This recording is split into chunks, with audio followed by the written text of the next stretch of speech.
Welcome to all my dear viewers in Tamil mathematics research centre. जैसा कि आप लोग जानते हैं कि इस यूट्यूब चैनल पर मैथ से रिलेटेड और स्पोकन से रिलेटेड यूनिक बेसिक पॉइंट्स पर डिस्कस करते हैं और ये भी बताते हैं आपको पढ़ना कैसे है, किस तरह से प्रैक्टिस करना जिससे आपका इंग्लिश बहुत ही फास्ट और फ्लुएंट हो जाएगा। आज मैं इसमें स्ट्रक्चर नंबर 9 पढ़ा रहे हैं आपको। इस यूट्यूब चैनल पे स्ट्रक्चर वाइज स्पोकन पढ़ा रहे हैं जिससे आपको बहुत ही ईजी होगा और आपको एक मेन चीज बताएंगे कि आप लोग जब इंग्लिश बोलते हैं तो पहले हिंदी सोचते हैं, फिर माइंड में ट्रांसलेट करते हैं, तब इंग्लिश बोलते हैं। मेरा सबसे बड़ा मकसद यही कि इसी को आपके माइंड से हटाना है, किस टाइप से आपको प्रैक्टिस करना है जिससे आपका इंग्लिश बहुत ही फास्ट फ्लुएंट और कॉन्फिडेंस हो जाएगा।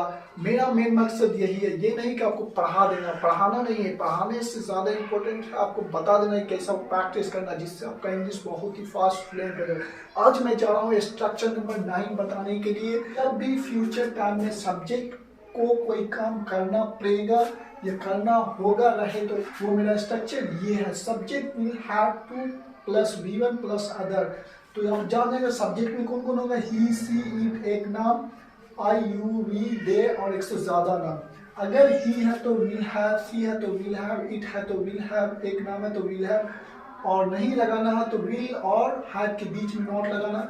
उसी टाइप से I will have, you will have, we will have, they will have, एक से ज्यादा नाम लगेगा उसके साथ भी विल हैव लगेगा। अगर नहीं लगाना विल और हैव के बीच में नॉट लगाना है। तो आप समझ गए होंगे किसके साथ क्या लगेगा, लेकिन यहाँ एक चीज सिंपल है, बहुत इजी, सभी के साथ विल हैव लगेगा क्योंकि यहाँ पर एक ही विल हैव यानी हेल्पिंग वर्ब। तो आपको सभी के साथ विल हैव लगाना, उसके बाद टू लगाना, उसके बाद का फर्स्ट फॉर्म लगाना, उसके बाद अदर लगाना। अब जा रहा मैं एग्जांपल के थ्रू बताने के लिए कि आपको कहाँ यूज करना, कौन सा सेंटेंस हो। ये तो डिफिनेशन था, ये स्ट्रक्चर था, ये एग्जांपल थ्रू उसे खेलना पड़ेगा। उसे का क्या होगा, ही के साथ क्या होगा, विल हैव टू आएगा। तो यहाँ देखिए ही आ गया, विल हैव टू आ गया, खेलना है क्या होगा, प्ले। फिर उसी टाइप से उसे पढ़ना होगा तो उसे क्या होगा, ही के साथ विल हैव आएगा, उसके बाद टू आएगा, उसके बाद क्या दे देंगे, पढ़ने का रीड। हमें जाना पड़ेगा, we will have to go. तो हमें क्या होगा, वी और उसके साथ विल हैव आएगा, उसका टू भी आएगा, उसके बाद गो आएगा। हमें बोलना होगा, we will have to speak. तो आपको कौन सा सेंटेंस में ये सब लगाना, तो यहाँ देखिए लास्ट में होगा ना पड़ेगा, ना होगा, ना पड़ेगा, ना होगा रहेगा। जिस सेंटेंस के लास्ट में ऐसा आएगा तो आप ये स्ट्रक्चर यूज कीजिएगा। और अब मेन चीज बताने के लिए जा रहे, वो चीज क्या है जिसके थ्रू आप प्रैक्टिस कीजिएगा तो आपको हिंदी सोचने की जरूरत ही नहीं पड़ेगा। बस एक चीज सोचिएगा, आप फास्ट में इंग्लिश बोल लीजिएगा। तो देखते हैं पहले इस दोनों में आप कुछ देख रहे होंगे कि कुछ जो है बार बार वो सेम ही आ रहा, कुछ रिपीट हो रहा। तो आप देख रहे होंगे कि यहाँ देखिए ये यहाँ से यहाँ तक सेम आ रहा और ये लास्ट का चेंज हो रहा। इसी तरह से इसमें भी देखिए, तो यहाँ से यहाँ तक सेम आ रहा है, यहाँ से यहाँ तक सेम आ रहा है, ये चेंज हो रहा। तो हम मान लेते हैं ये मेरा फर्स्ट है, ये मेरा सेकंड है, ये मेरा थर्ड। तो इस तीन चीज में दो चीज आएगा ही और एक चीज चेंज हो रहा है। तो ये दो चीज को आप प्रैक्टिस कर लीजिएगा तो आपके होंठ पे भी रहेगा, फास्ट में बोलने के टाइम में डर भी नहीं लगेगा कि मैं सही बोल रहा हूँ गलत बोल रहा हूँ। और एक चीज जैसे जैसे माइंड में आता जाएगा उसको चेंज करते जाएंगे। एकदम सिंपल है, एक चीज को सोचने में आपको टाइम नहीं लगेगा, तीन चीज को सोचने में एक बार में बहुत टाइम लगेगा। तो इसीलिए मैं बोल रहा हूँ कि इस टाइप का बता दें वो जो चीज क्या चाहिए, रिपीट में बार बार उस चीज को प्रैक्टिस कर लेना। एक चीज जैसे जैसे आता जाएगा माइंड में, जिस टॉपिक के बारे में बात करें बस एक चीज सोचते जाना, बस आता जाएगा। तो आपको एक चीज बताया, जब भी इस डिफिनेशन पर कोई सेंटेंस रहेगा, मतलब ना होगा ना पड़ेगा, तो आपको उसमें ही के साथ विल हैव अब फिक्स हो गया, वो चेंज नहीं होगा। ही के साथ विल हैव टू आएगा ही, उसी टाइप से आई के साथ भी विल हैव टू आएगा, मतलब ये सब्जेक्ट के साथ फिक्स हो गया, यही आएगा। तो जब भी आप इस टाइप का बात कीजिएगा तो इसमें ये इतना चीज फिक्स रहेगा, लास्ट का चेंज होगा।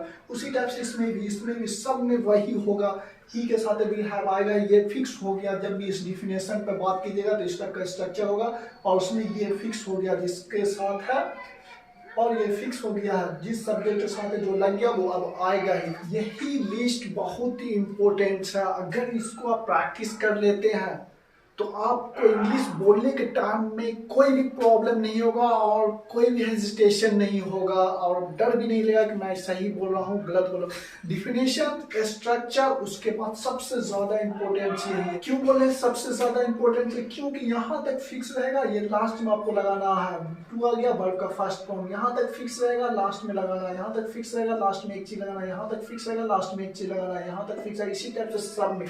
और इतने ही में पूरा रोटेट करेगा आपका इंग्लिश। जो इस डिफिनेशन बता उस डिफिनेशन पे क्वेश्चन जो चेंज होगा ऐसे ही चेंज होगा। WH वर्ड का ही बताएंगे इसके बाद, ठीक है। तो अब जा रहे हैं आपको बताने की कैसे प्रैक्टिस करना है। He will have to practice कर लेना, he will have to, he will have to, he will have to.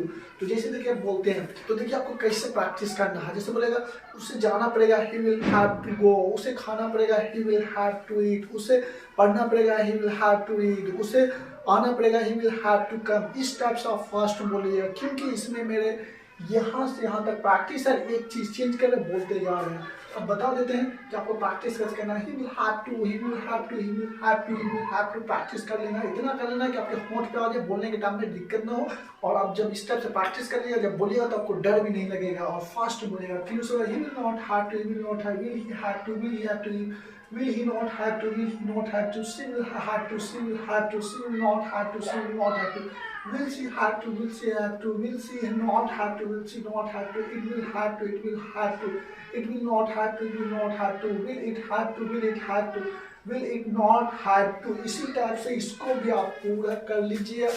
मैं गारंटी लेता हूँ आप विदाउट हिंदी सोचे आप इंग्लिश में बोल दीजिएगा और किसी फ्रेंड या ग्रुप या सर्कल में जाकर बात करने का जरूरत ही नहीं है, प्रैक्टिस ही करने का जरूरत ही नहीं है। क्योंकि जब ये आएगा नहीं तो आप फ्रेंड के साथ बात कैसे कीजिएगा, ग्रुप में बात क्या कीजिएगा। मेन इंपॉर्टेंस ये है, इसीलिए हर स्ट्रक्चर में इस टाइप का बताते जाओ आपको कैसे प्रैक्टिस करना, सेट करना, किसको बस चेंज करना।